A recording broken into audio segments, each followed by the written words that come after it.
বা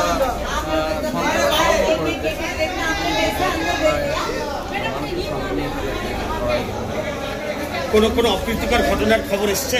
হ্যাঁ, মিরাতে খবর ওটা আমি এখনই। আজকে সারাদিনে আপনার প্রোগ্রাম কি আছে? সারা কালীগঞ্জ বিধানসভাটাই আমার আপনার পাশে ইভিএম খারাপ, এখনো পর্যন্ত মানুষ ভোট দিতে পারছে। দেখুন, এটা তো এদের কালচার। এই যে আমাদের সকাল সকাল যে জনগণ স্বতঃস্ফূর্ত ভোট দিতে বার হয়েছে, যার জন্য ওরা একটা পরিকল্পনা করে এই ইভিএমটা খারাপ করে রেখে যাতে জনগণ শিফট হয়, বাড়ি চলে যায়, সেই ভোটারগুলো আমাদের যাতে না আসে, সেটা আমরা দেখছি। এখন কোথায় যাবে?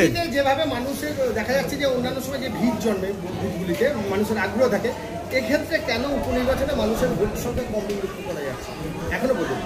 দেখুন, আজকে তো দুর্যোগ একটু ইয়ে হবেই, কিন্তু উপনির্বাচনে এরা তো ভোটটাই মানুষের যে গণতান্ত্রিক অধিকার সেটাকে প্রয়োগ করতে যান, যার জন্য মানুষ বাড়ি থেকে বার হয় কম, কিন্তু এবার অন্যরকম। ছাপ্পা ভোট লুট এরকম কোনো আশঙ্কা করছেন? অবশ্যই, এতে এইটাই কালচার। Thank you.